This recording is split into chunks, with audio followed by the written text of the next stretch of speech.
Shalom saudaraku terkasih dalam Tuhan, gimana kabarnya hari ini?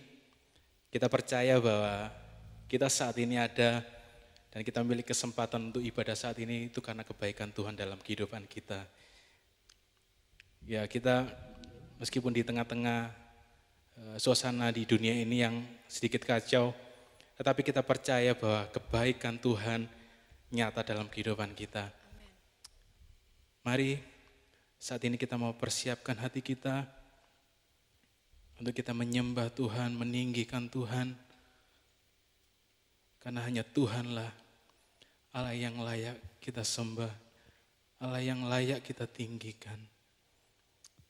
Syukur Tuhan Yesus.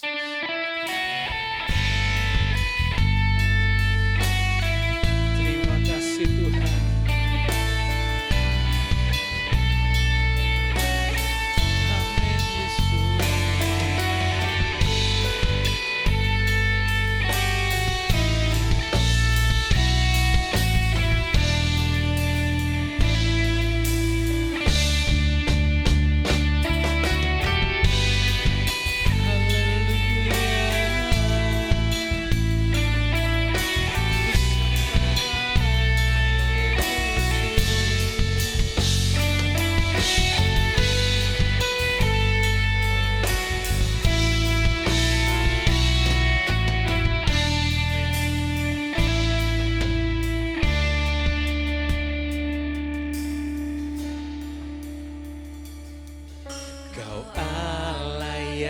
Setia, Bapa yang mulia, kasih-Mu besar Tuhan, Kau pulihkan hidupku.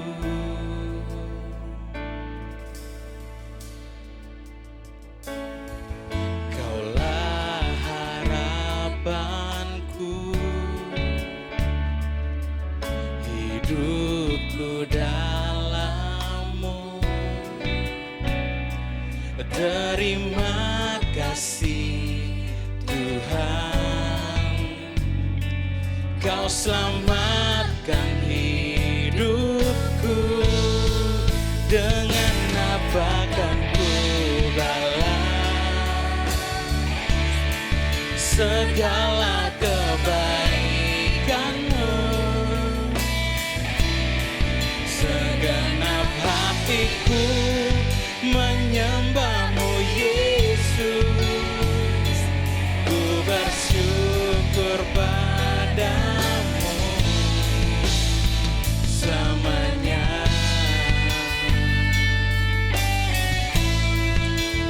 Amin ya Yesus Tuhan, terima kasih Yesus.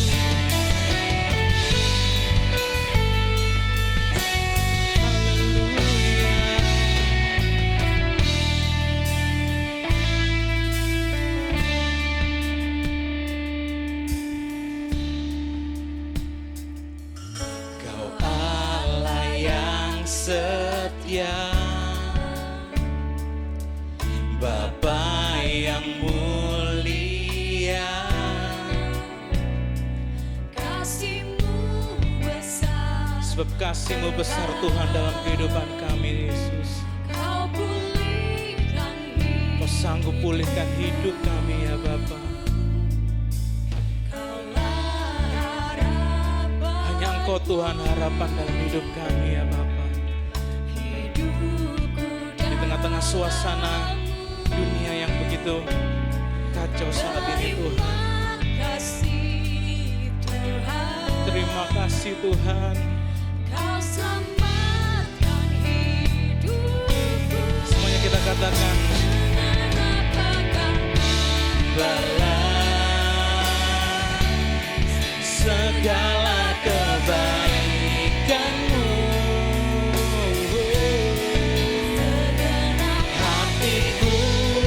Menyembah-Mu Yesus, ku bersyukur padamu.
kasih Tuhan. segala kebaikan. Engkau begitu baik Tuhan dalam hidup kami Tuhan. Segenap hatiku. Ini segenap hati kami Tuhan. Kami serahkan hidup kami Tuhan. Untuk kemuliaan nama-Mu saja ya Bapa. Segala kebaikan-Mu, segala kebaikan-Mu, menyembah-Mu Yesus. Ku bersyukur padamu, dengan apa kan ku balas segala kebaikan-Mu.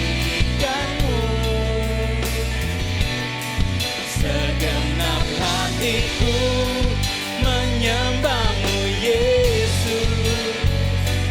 Ku bersyukur padamu selamanya. Oh, selamanya. Oh,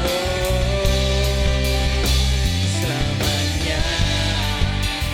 Oh,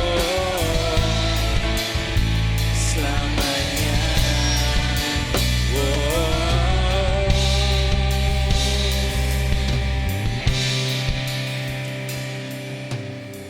Syukur Tuhan. Mari kita pergunakan waktu yang singkat ini untuk kita menyembah Dia, meninggikan Dia, karena Dialah Allah yang begitu baik dalam kehidupan kita. Syukur.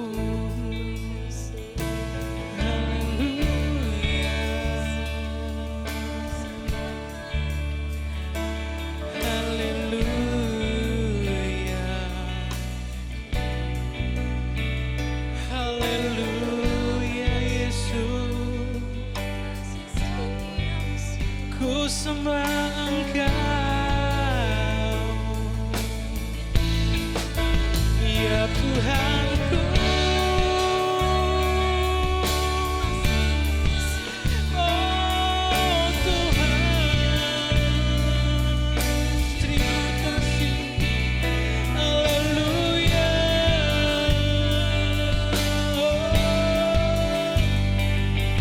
Kami sembah Dia. Mari kita sembah Dia.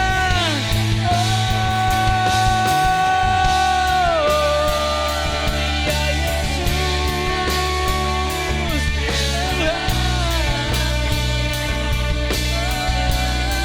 Engkau Raja kami Tuhan. Engkau yang layak kami tinggikan Tuhan.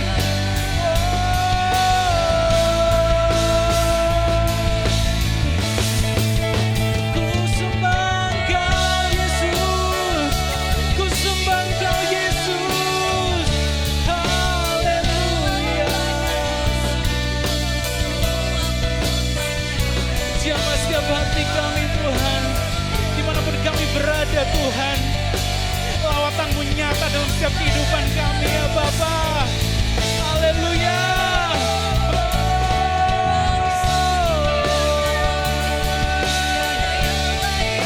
Ku sembah Yesus Tuhan. Haleluya Yesus. Haleluya.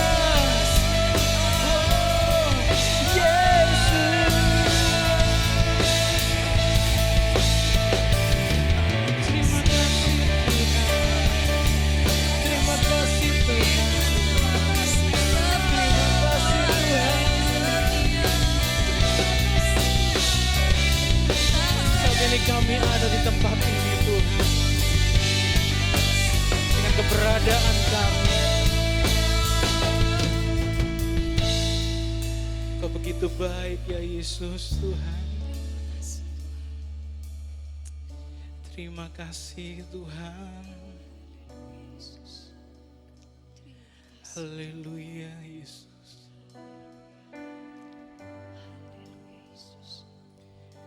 Syukur.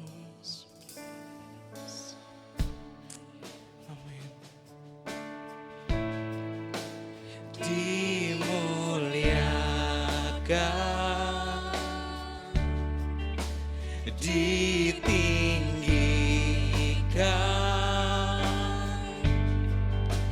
Yesus Tuhan, Kau Rajaku yang bertata,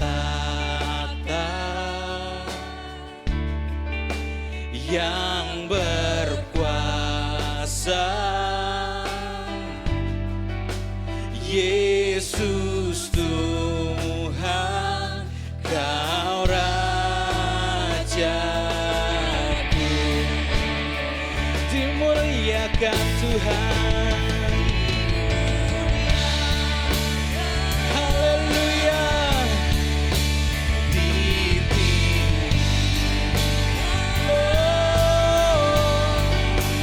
Yesus Tuhan, Kau Rajaku, sebab Kau Raja kami Tuhan. Kau bertata Tuhan. Haleluya dalam kehidupan kami ya Yesus Tuhan. Yesus Tuhan, Kau Rajaku.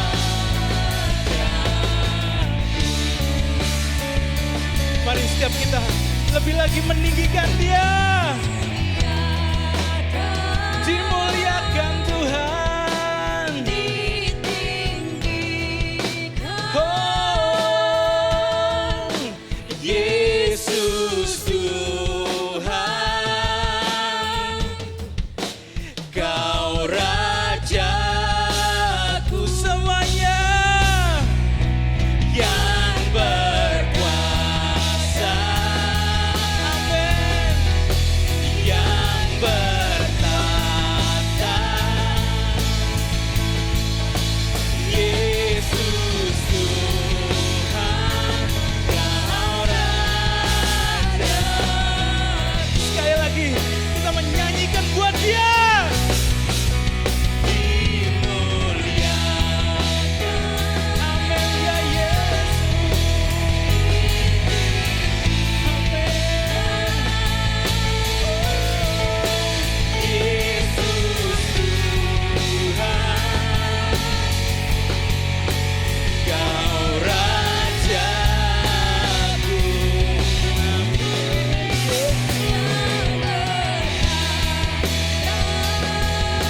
Terima kasih Tuhan.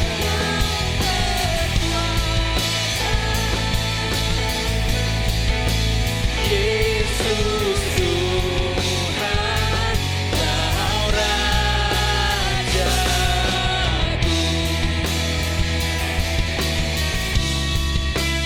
Yesus Tuhan, Kau Rajaku.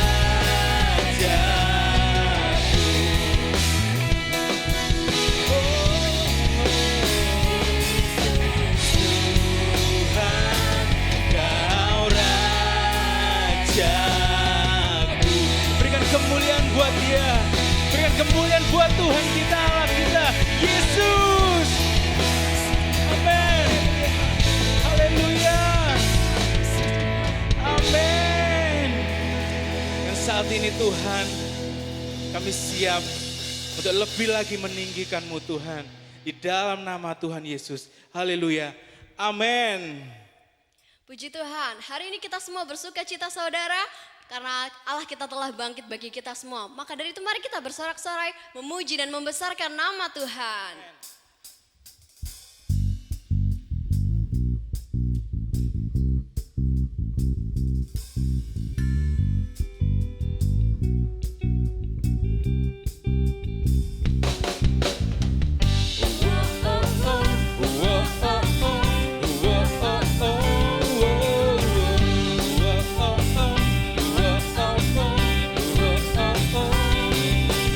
Gerakkanlah kekuatan-Mu yang Allah. Tunjukkanlah kuasa-Mu ya Tuhan.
lebih lagi meninggikan dia. Karena dialah Allah yang kita sembah. Kita yang sungguh hebat.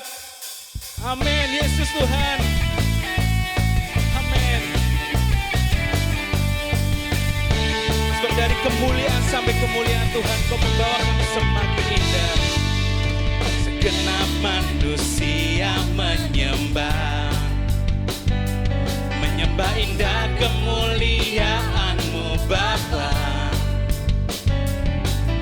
Kau angkat kami dari kegelapan untuk nyatakan sungguh Kau Yesus yang terheran. Tiada satu pun dapat menghalangi Engkau. Tiada satu pun dapat menghalangi Engkau.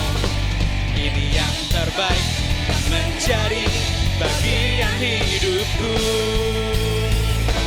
Dari kemuliaan sampai kemuliaan, Engkau membawaku semakin bersinar.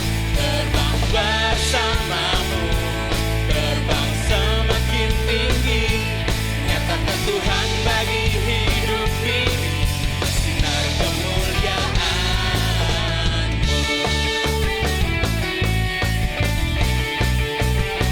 Haleluya.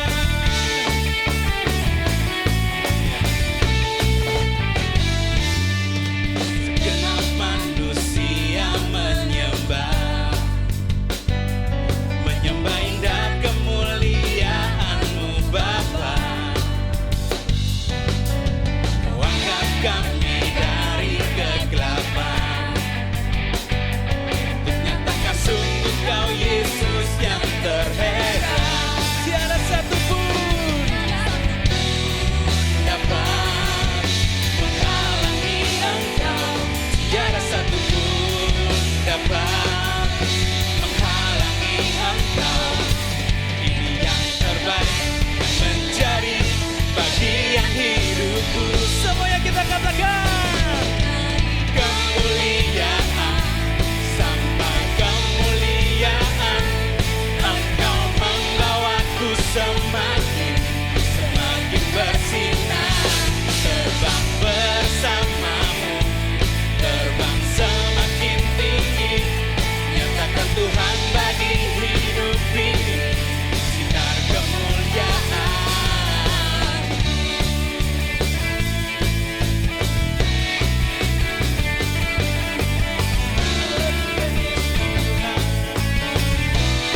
Kita katakan, tiada satu pun dapat menghalangi Engkau.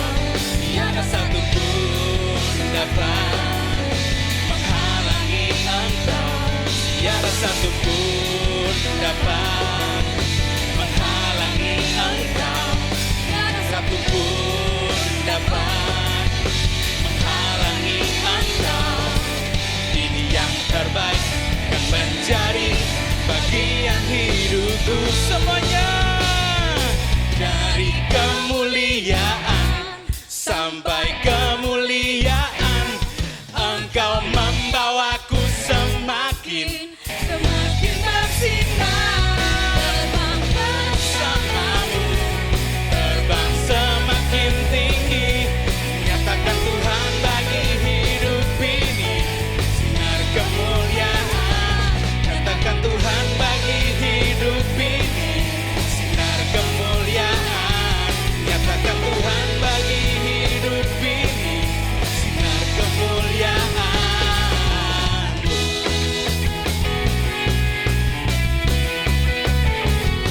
Haleluya Yesus.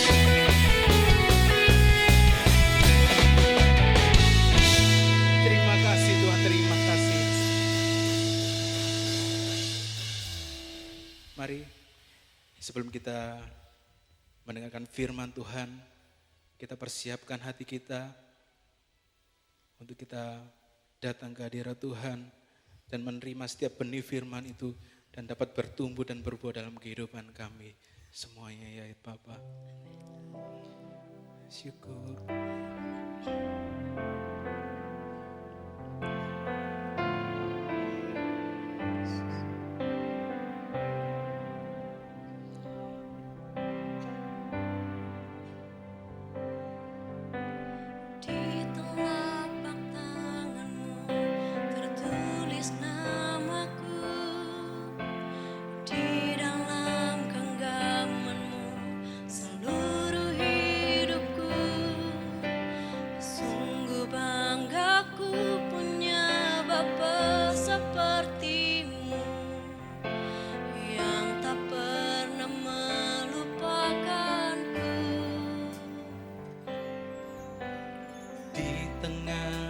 badai hidup, Kau menemaniku. Di atas gunung batu, Kau bawa hidupku. Sungguh bangga ku punya Bapa sepertimu, yang tak pernah meninggalkanku. Ku nyatakan Engkau Tuhan di hidupku, Tuhan di setiap ucapan dan perbuatanku. Ku nyatakan Engkau Tuhan di hidupku, Tuhan yang selalu ku sembah di setiap nafasku.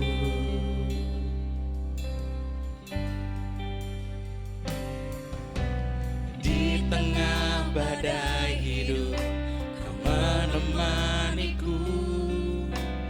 Di atas gunung batu, Kau bawa hidupku. Sungguh bangga ku punya Bapa sepertimu, yang tak pernah meninggalkanku. Ku nyatakan Engkau Tuhan di hidupku, Tuhan di setiap ucapan dan perbuatanku. Ku nyatakan Engkau Tuhan di hidupku, Tuhan yang selalu ku sembah di setiap nafasku. Ku nyatakan Engkau Tuhan di hidupku, Tuhan Di setiap ucapan dan perbuatanku. Haleluya Yesus. Nyatakan Engkau Tuhan di hidupku, Tuhan yang selalu ku sembah di setiap nafasku.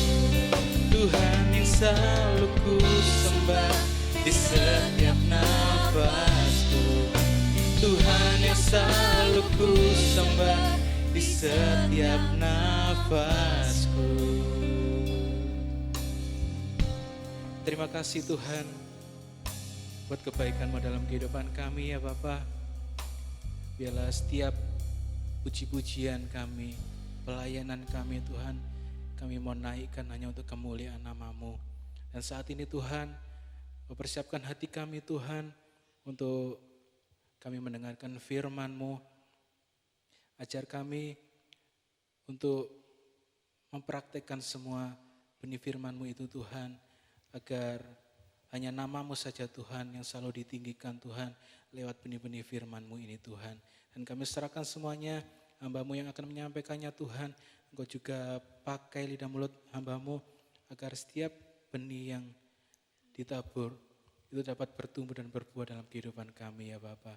Terima kasih, kami serahkan ibadah kami ini hanya di dalam nama saja Tuhan kami Yesus Kristus. Haleluya. Amin. Shalom, jemaat yang dikasihi oleh Tuhan. Selamat hari Minggu. Hari ini kita akan mendengar firman Tuhan, sesuatu yang provokatif sekali. Judulnya, temanya serigala. Serigala berbulu domba. Kita selalu sering mendengar ungkapan ini. Serigala berbulu domba. Jangan berandai-andai dulu. Oke, saya mau cerita dengan kisah nyata. Kira-kira tahun 60-an, 70-an ada satu gereja didirikan, namanya Glory Barn atau gudang kemuliaan. Nah, hamba Tuhan ini mendirikan gerejanya di satu gudang. Ya, jadi kalau saudara suka nonton film Shaun the Sheep, nah itu kan mereka suka kumpul di gudang. Nah seperti itu. Tapi gudang itu mereka sulap menjadi auditorium, tempat pertemuan auditorium yang cukup indah. Gereja mereka bertumbuh luar biasa. Jemaatnya sesak, membludak. Bahkan dari hari Minggu ke Minggu orang mau pergi jauh. Bayangkan, mereka pergi, tempat tinggalnya 50 kilometer dari gereja. Bahkan yang paling jauh 150, 160 kilometer datang setiap minggu untuk mendengar khotbahnya Hobart Freeman ini di Glory Barn seperti ini. Khotbahnya menarik, pendetanya pintar bahasa Yunani, Ibrani, tapi lama-lama belangnya kelihatan. Jadi suatu ketika ada seorang jemaat namanya Jack and Mary. Ini nama samaran ya, bukan nama asli. Jack and Mary ini suatu pasangan muda. Mereka bergereja di satu gereja. Tapi gerejanya Freeman ini lebih menarik karena gerejanya tambah lama tambah banyak, tambah jemaat tambah banyak. Jadi mereka lebih banyak pergi gereja yang baru itu daripada gereja lama mereka. Tapi mereka masih datang sesekali ke gereja mereka. Jadi suatu ketika di ibadah hari Jumat Bible Class, PA-nya itu pendetanya yang lama di gereja lama, pendetanya sedang berkhotbah tentang nubuatan Tuhan Yesus dari kitab Yesaya. Nah, selesai berkhotbah, pasangan suami istri ini nggak pulang, lalu mendatangi pastornya. Pastor, pengajarannya pastor itu salah. Karena kemarin kami dengar dari pendeta Freeman itu, dia berkhotbah tentang ayat yang sama, pastor. Nah, saya rasa pastor khotbahnya salah. Pastornya, pendetanya itu dengan rendah hati, dia bisa senyum, dia bisa jawab, that's fine, enggak apa-apa. Saya mungkin bisa salah, tapi mungkin juga pendeta Freeman juga bisa salah. Pasangan suami istri ini yang muda ini berkata, oh no, enggak. Dr. Freeman tidak mungkin salah. Pastor, dia itu nabi yang dipakai Tuhan. Enggak mungkin salah. Jadi mulai saat itulah gembala sidangnya sadar, pasti ada yang salah dari pengajaran Freeman. Tapi orang suka dengan dia. Beberapa tahun kemudian mulailah gereja Freeman ini Glory Barn, gudang kemuliaan itu mulai mengajarkan sesuatu yang ngawur untuk jemaatnya, orang yang dengar. Salah satunya tentang iman. Jadi ini pengajarannya ya. Kalau saudara punya iman, kalau imanmu itu cukup, kamu nggak perlu pergi ke dokter untuk disembuhkan. Imanmu saja cukup untuk pergi ke dokter. Kalau kamu pergi ke dokter, kalau kamu minta bantuan medis, kalau kamu ke rumah sakit, itu berarti kamu tidak punya iman. Nah, pasangan Jack dan Mary ini yang sudah nancep di gerejanya Freeman ini, suaminya Jack itu punya sakit diabetes. Karena begitu ngefan sama Freeman dan percaya ajarannya, ini nabi Tuhan tidak mungkin salah. Dia mulai mengabaikan minum obat. Tidak mau minum obat lagi. Kita punya iman, tidak perlu obat. Sampai akhirnya beberapa kali pingsan dan akhirnya meninggal. Belum selesai. Ada ibu-ibu hamil yang ke gereja itu. Karena pengajaran, kalau kamu punya iman, Yesus berkewajiban untuk menyembuhkan engkau. Kalau kamu punya iman, kamu tidak perlu pergi ke dokter. Akibatnya para wanita yang hamil itu, begitu tahu hamil tidak mau kontrol ke dokter. Sampai waktu melahirkan pun tidak mau ke rumah sakit. Bahkan pasca melahirkan pun menolak. Sampai bayinya diimunisasi oleh dokter karena itu tidak beriman. Ya karena ajaran itu. Yang lebih ekstrim, survei mengatakan 50-60% bayi-bayi jemaat itu meninggal. Dan lebih ekstrim lagi, bayi-bayi yang tiap minggu diserahkan bayi hidup. Kan biasa kan ada penyerahan bayi. Bayi yang mati pun ikut diserahkan di altar Tuhan. Siapa tahu bisa menulari. Jadi hidup lagi. Bahkan ada yang ekstrim lagi. Ada ibu yang bayinya sudah meninggal 4 hari. Tetap didoakan di altar supaya Tuhan bangkitkan. Sampai akhirnya pemerintah turun tangan seperti itu. Mari kita melihat nats utama kita, Injil Matius pasal 7 ayat yang ke-15. Injil Matius pasal 7 ayat yang ke-15.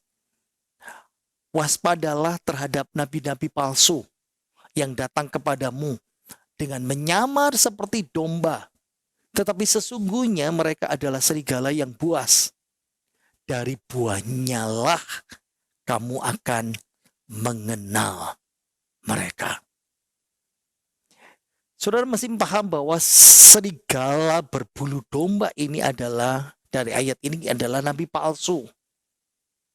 Tuhan Yesus peringatkan kita domba-dombanya, waspadalah terhadap nabi palsu. Dari buahnya dia dikenal. Apa itu buahnya? Pengajarannya.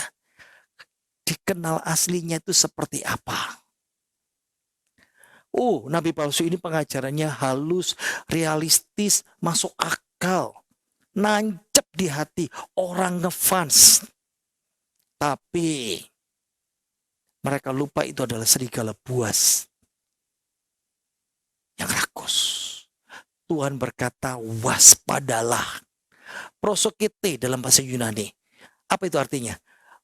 Prosokete itu sama seperti ketika ada sebuah kapal besar, ketika dia mau berlabuh di pelabuhan, nah ada orang yang mengawasi, ada kapal tunda kecil yang menggiring dengan hati-hati supaya kapal itu berlabuh dengan selamat.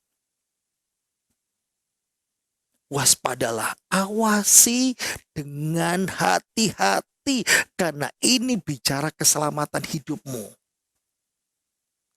Zaman sekarang ini begitu mudah akses informasi. Orang bisa terima akses informasi, tapi ada baiknya dan buruknya. Buruknya kita tahu hoax. Yang lebih buruk lagi, yang mengerikan lagi bagi umat Kristen gereja adalah serigala ganas. Nabi palsu itu masuk di tengah-tengah domba. Ngajarnya lewat mana? Media sosial. Saudara terima broadcast dari WA, lalu diteruskan orang lain, ada dari YouTube. Dan serigala-serigala ini, nabi-nabi palsu ini yang membuat banyak orang Kristen tersesat dan akhirnya binasa secara rohani. Bahkan juga fisik tadi itu. Karena serigala itu, nabi palsu itu melahap bangsanya. Poin yang pertama yang saya mau sampaikan adalah, lihat dalam slide ini.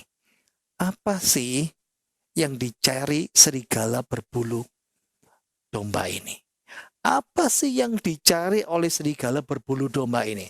Ingat ya, serigala berbulu domba ini, nabi palsu ini, pengajar palsu ini, mereka nggak cari duit, mereka nggak cari kekayaan, mereka nggak cari harta saudara. Nah, ini disukai banyak orang, ini pendeta, ini hamba Tuhan yang nggak mata duitan, nggak seperti gerejaku, dikit-dikit minta sumbangan.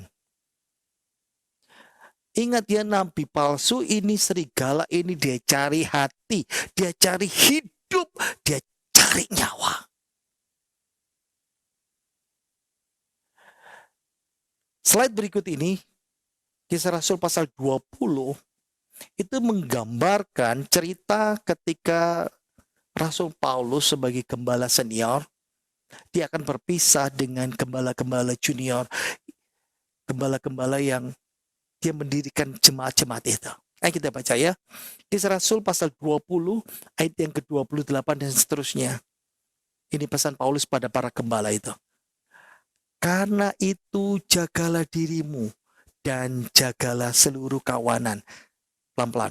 Karena itu jagalah dirimu, para gembala, dan jagalah seluruh kawanan, jemaatmu, domba-dombamu.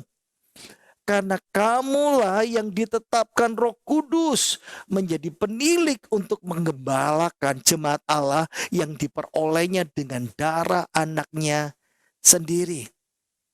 Aku tahu bahwa sesudah aku pergi, serigala yang ganas akan masuk ke tengah-tengah kamu dan tidak menyayangkan kawanan itu. Seperti yang saya bilang tadi itu ya, ingat. Serigala itu mau nyawa saudara. Hidup saudara. Terus kan ayat 30. Bahkan dari antara kamu sendiri akan muncul beberapa orang yang dengan ajaran palsu mereka berusaha menarik murid-murid dari jalan yang benar dan supaya mengikuti mereka. Sebentar. Berarti dari kalangan Kristen sendiri mereka mengajarkan sesuatu yang menarik. Ayat 31. Sebab itu berjaga-jagalah dan ingatlah bahwa aku Paulus 3 tahun lamanya siang dan malam dengan tiada berhenti-hentinya menasihati kamu masing-masing dengan mencucurkan air mata. Sekali lagi saya katakan, serigala berbulu domba ini, nabi palsu ini, pengajar palsu ini menginginkan saudara. Bukan cari uang saudara, menginginkan saudara untuk mengikuti ajarannya. Jemaat adalah basis kekuatan mereka, bukan gembala. Mereka menganggap jemaat itu punya arti penting. Serigala itu kepingin jemaat, kawanan domba Allah menjadi kawanan mereka. Tujuan akhirnya apa? Nyawanya binasa. Makanya ayat yang kita baru saja ini, Kisah Para Rasul menggambarkan ini peringatan keras untuk para gembala. Siapa? Saya, Pak Yohanes, untuk mengawasi domba-domba Tuhan Yesus. Masa sekarang ini, saudara kebaktian atau tidak? Saudara dengar siapa atau tidak? Saya nggak tahu. Kami para gembala nggak tahu. Poin yang kedua saya mau sampaikan. Ingat ya, gambaran baik, image yang baik dari serigala yang berbulu domba itu orang lihat. Ayo kita baca ya, surat Yudas. Yudas itu cuma satu pasal. Itu sebabnya Yudas pasal 1 ayat 4. Kita baca ya. Sebab ternyata ada orang tertentu yang telah masuk menyelusup di tengah-tengah kamu, yaitu orang-orang yang telah lama ditentukan untuk dihukum. Mereka adalah orang-orang fasik yang menyalahgunakan kasih karunia Allah kita untuk melampiaskan hawa nafsu mereka dan yang menyangkal satu-satunya penguasa dan Tuhan kita Yesus Kristus. Ayat 10. Akan tetapi mereka menghujat segala sesuatu yang tidak mereka ketahui. Saya ulangi lagi. Akan tetapi nabi palsu ini, pengajar palsu ini menghujat segala yang tidak mereka ketahui. Dan justru apa yang mereka ketahui dengan nalurinya seperti binatang yang tidak berakal, itulah yang mengakibatkan kebinasaan mereka. Poin yang kedua ini saya mau sampaikan, kita seringkali tertipu dengan image baik para nabi palsu ini. Jangan pernah pikir nabi palsu ini mukanya serem seperti setan, mukanya menakutkan seperti monster. Ingat Alkitab berkata apa? Iblis pun bisa seperti malaikat terang. Serigala ini persis mirip dengan domba lain, tidak bisa dibedakan. Yudas ini berkata kepada kita, nabi palsu ini adalah penyusup, intruder dalam bahasa Inggris. Dalam bahasa Yunani, bahasa asli Alkitab kita Perjanjian Baru, paresduno. Apa itu? Menyelusup, masuk dengan diam-diam, tidak terdeteksi. Zaman sekarang ada pesawat namanya stealth. Tidak bisa dideteksi. Pelan, smooth. Tahu-tahu ada. Jangan pernah dipikir nabi palsu itu memperkenalkan dirinya. Perkenalkan, saya nabi palsu. Tidak. Mereka menyamar untuk mendapatkan kepercayaan domba karena lebih mudah menipu domba kalau mereka terlihat sama seperti kita.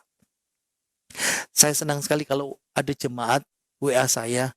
Maaf, saya tidak bisa terlalu banyak melihat grup WA. Ada banyak grup WA yang saya milikin. Jadi kalau kalau ada orang share, kadang-kadang saya tidak paham atau saya tidak melihat. Kalau ada waktu saja saya bisa lihat. Tapi kadang-kadang ketinggalan sampai 100 chat, 70 chat seperti itu. Nah, saya senang sekali kalau ada jemaat, ya ada beberapa orang dari saudara suka share sesuatu, lalu bertanya. Misalnya lagi ngetop sekarang ini. Saya percaya ada beberapa orang dari saudara yang dapat juga. Nah, ada seorang bapak lagi ngomong di klip itu, di masa perjanjian baru Tuhan tidak mengajarkan kita perlu perpuluhan. Perpuluhan itu cuma 1 tahun sekali. Pernah dengar itu? Dan ini yang disukai domba. Dulu juga pernah ada. Berapa bulan yang lalu.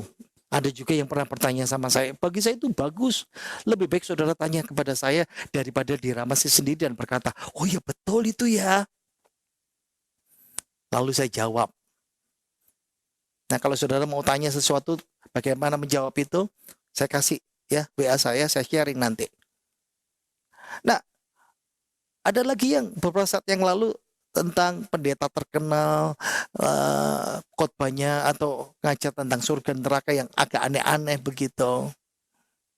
Atau juga saudara pernah dengar klip atau dengar khotbah tentang kesembuhan ilahi yang kok rasanya ganjel ya di hati. Ingat ya, aliran yang sesat di kekristenan, saksi Yehova. Dulu Alkitabnya itu warna hijau. Tapi sekarang dirubah jadi hitam. Kenapa? Karena mereka mau terlihat seperti kita. Kalau mereka kutip Alkitab, pakai Alkitab kita.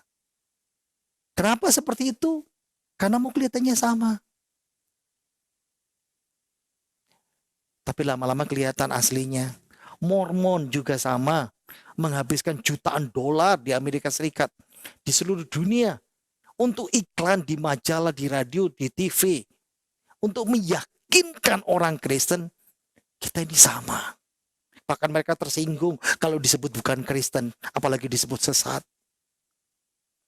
Ingat ya, nabi-nabi palsu ini seperti serigala yang menyusup stealth, tak terdeteksi, pelan.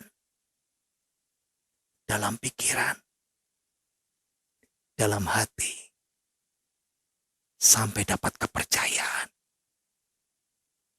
Tapi Tuhan berkata, dari buahnya kamu tahu. Karena tujuannya dia mau menyesatkan kita. Nah, bagian yang ketiga, bagaimana kita bisa mengenali serigala ini. Bagaimana saudara dan saya bisa tahu? Seperti saya katakan tadi itu ya, Yesus bilang sama kita, kita bisa tahu nabi palsu ini, kita bisa tahu serigala berbulu domba ini dari buahnya, dari ajarannya.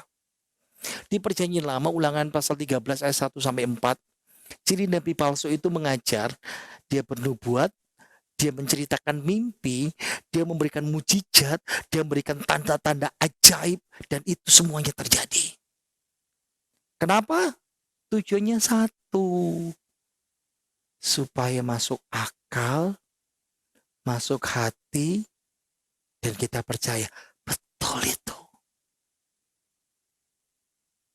Dipertegas dengan mujizat, dipertegas dengan tanda ajaib, dipertegas dengan bisa meramalkan dengan tepat. Ada pendeta yang punya karunia mujizat yang luar biasa, terkenal di sana sini. Banyak orang ngefans, disukai. Suatu ketika dia diundang di satu gereja. Dan gereja itu cerita bagaimana pelayanannya. Jadi sehari sebelum dia berkhotbah, orang-orang diajak. Beberapa orang dari gereja itu diajak. Nanti, waktu saya khotbah besok, kalau saya berkata A, B, kamu harus seperti ini, kamu harus seperti ini. Jadi ada settingan-settingan seperti itu. Wow. Jadi orang-orang di gereja itu, tokoh-tokohnya kaget sekali. Dengar baik-baik ya, sidang jemaat ya. Saya sangat percaya mujizat Tuhan itu masih ada karena saya juga menerima mujizat Tuhan. Langsung stroke saya dijamah Tuhan, sakit jantung saya dijamah Tuhan. Mujizat Tuhan itu tidak pernah settingan, tapi bukan disetting seperti ini. Ada pendeta juga khotbahnya enak, disukai jemaat, sehingga ada satu gereja sampai mengundang dia punya jadwal tetap. Sampai setiap tengah minggu sudah suruh mengisi, selain hari minggu punya jadwal tetap itu. Lama-lama serigala kelihatan belangnya. Suatu ketika dia berkhotbah bahwa Yesus itu bukan anak Allah. Wah, itu menggelisahkan gembalanya, tim gembala menggelisahkan majelisnya. Masalahnya jemaat sudah sebagian besar ngefan sama dia.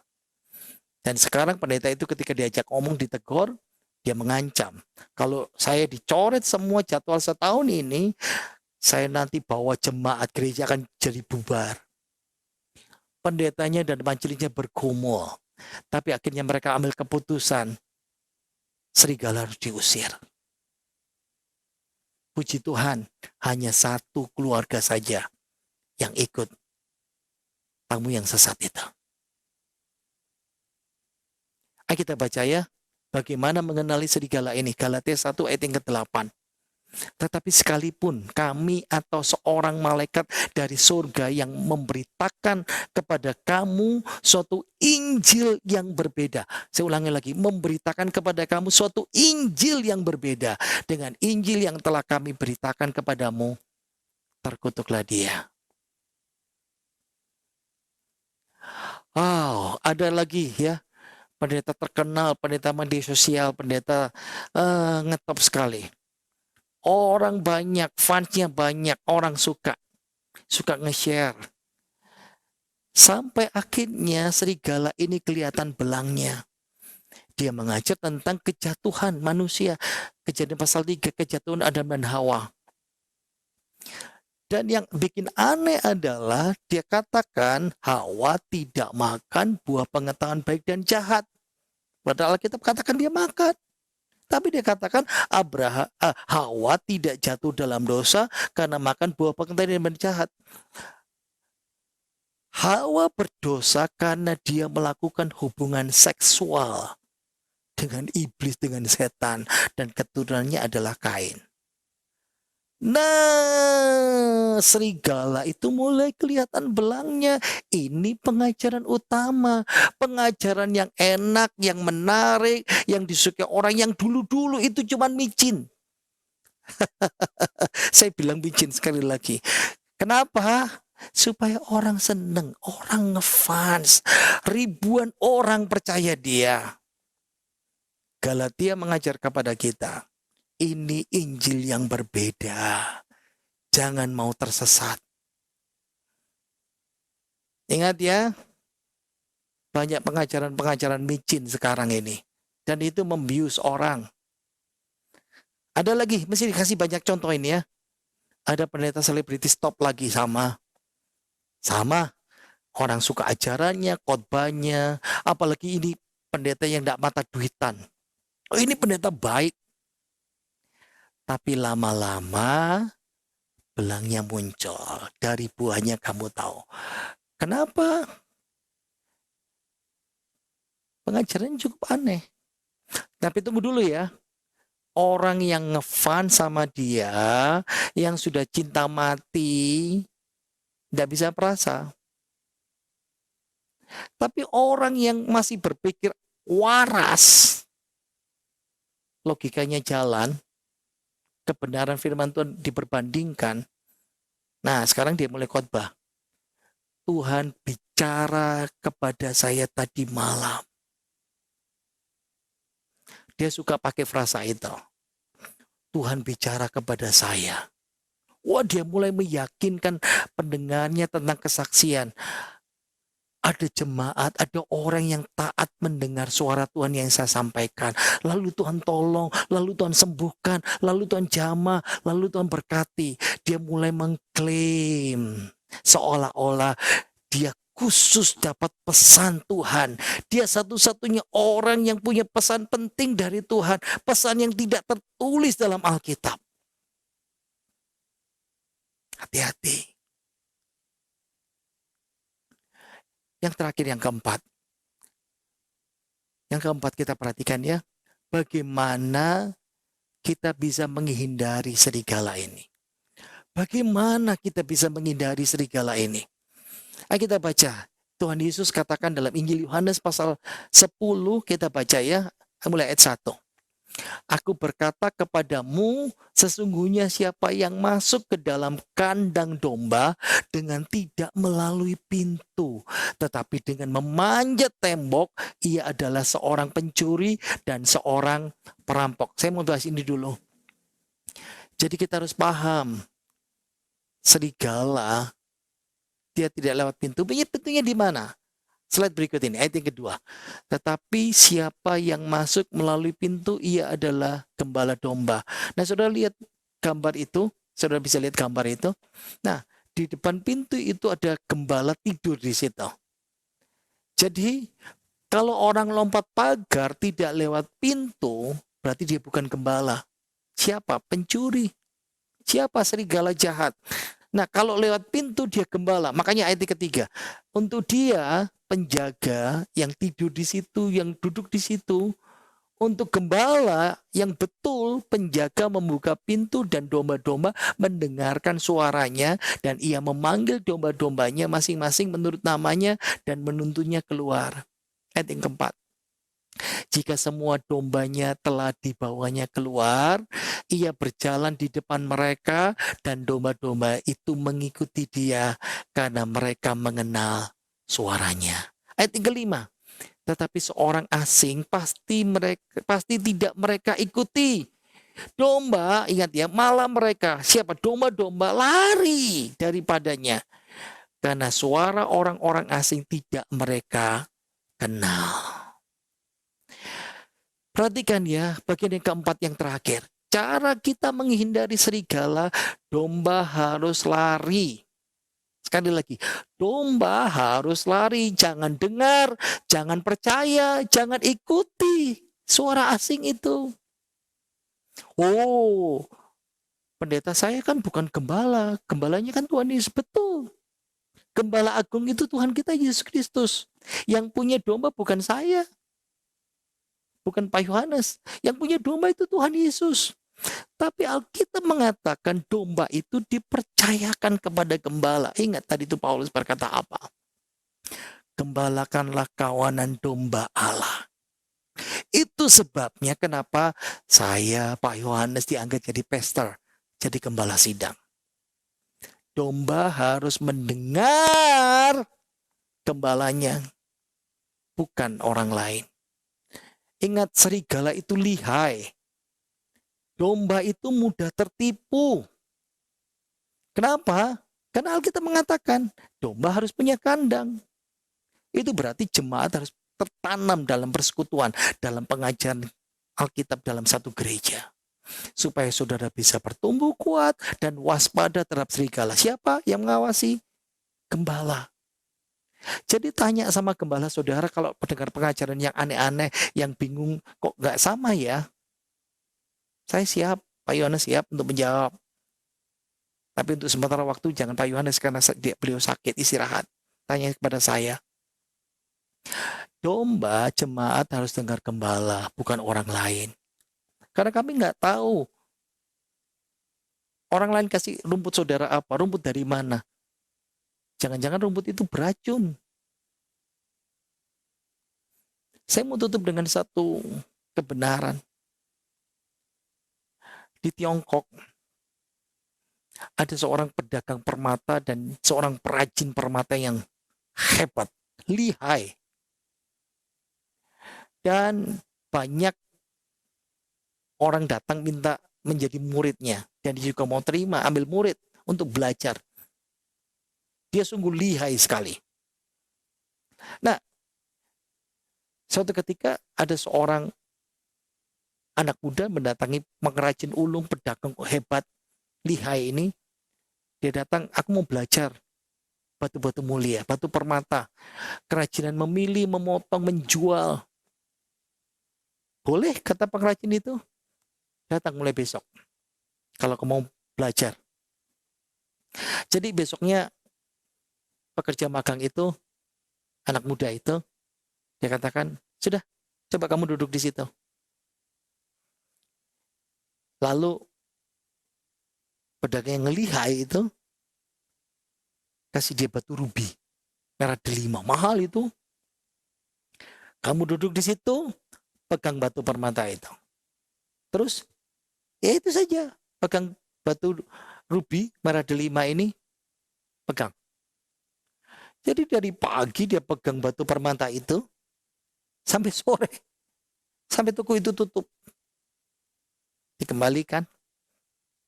Besoknya pagi datang, dia terima rubi yang sama, duduk lagi, sampai sore dikembalikan, pulang.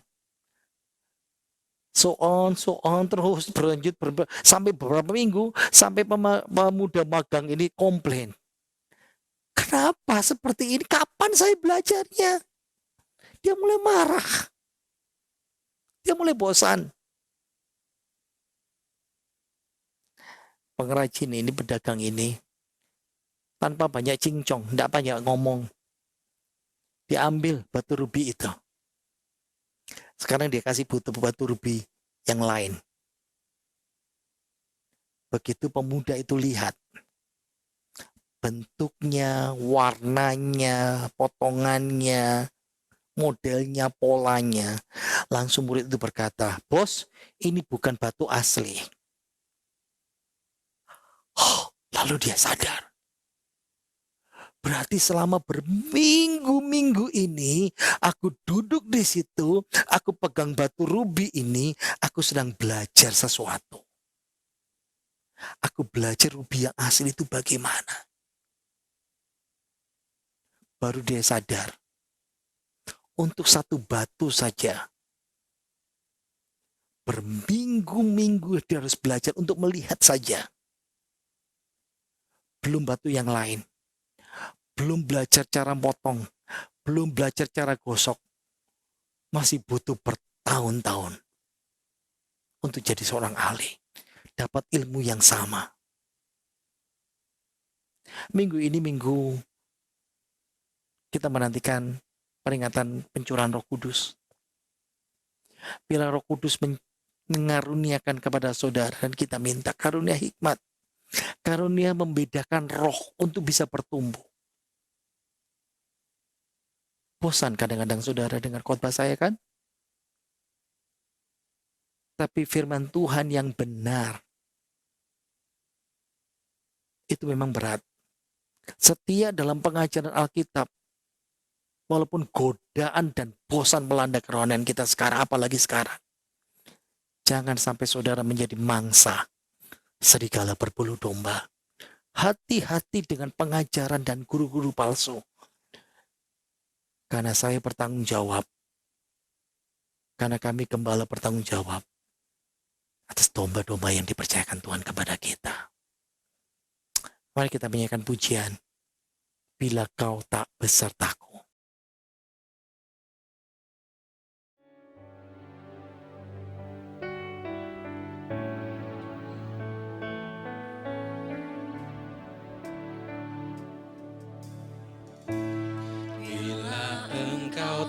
Besertaku, ku tak mau berjalan. Ku perlu Tuhan, pimpin langkahku dengan kasih karunia-Mu. Pimpin langkahku setiap waktu, berjalan dalam Roh-Mu. Nyatakan Tuhan kemuliaan-Mu, dan berjalanlah denganku.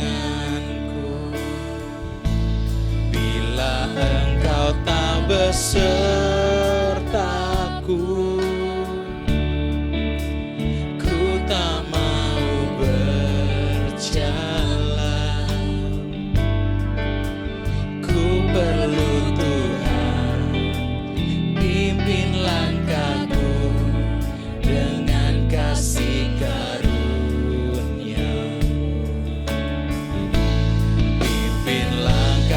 setiap waktu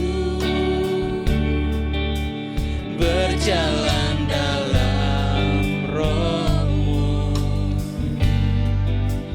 nyatakan Tuhan kemuliaan-Mu, dan berjalanlah denganku. Nyatakan Tuhan kemuliaan-Mu, dan berjalanlah denganku. Nyatakan Tuhan kemuliaan-Mu, dan berjalanlah denganku.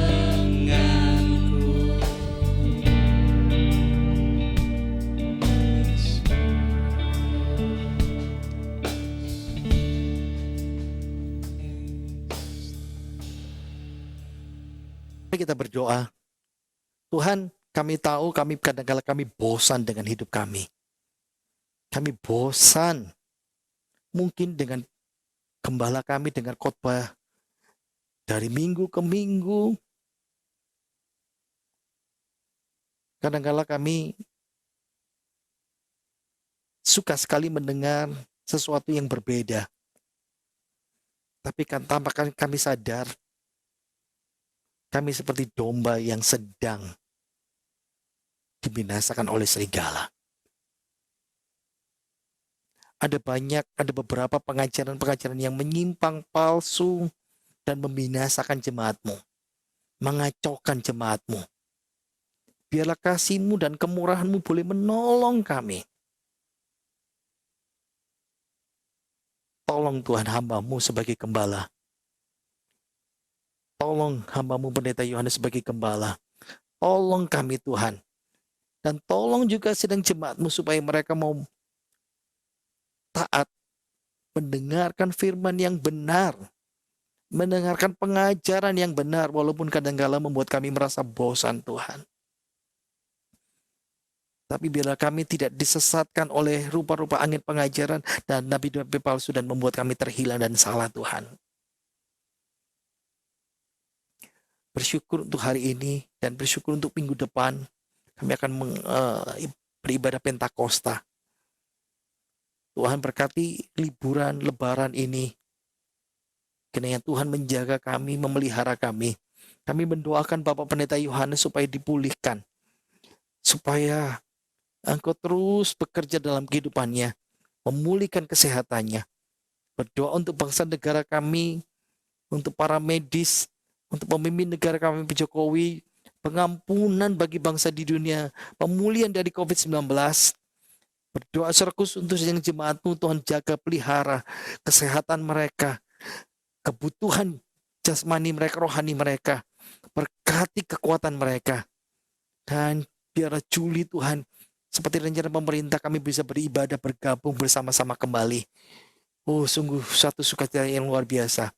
Tuhan, terima kasih untuk hari ini. Engkau sudah memberkati kami. Mari kita buka tangan kita. Kita mau terima berkat dari Tuhan kita Yesus Kristus. Diberkatilah kaum pria, diberkatilah kaum wanita, diberkatilah suami istri, diberkatilah pemuda-pemudi, diberkatilah rumah tangga kita dengan damai sejahtera melimpah. Diberkatilah segala usaha pekerjaan toko karya dan proyek kita. Diberkatilah hidup kita mulai hari ini sampai selama-lamanya. Terimalah berkat melimpah dari Tuhan kita Yesus Kristus. Dalam nama Tuhan Yesus. Tuhan berkati kita semuanya. Haleluya. Amin. Selamat hari Minggu. Tuhan Yesus memberkati kita semuanya. Sampai kemuliaan, Engkau membawaku semakin bersinar. Terbang bersamamu, terbang semakin tinggi. Nyatakan Tuhan bagi hidup ini, sinar kemuliaan.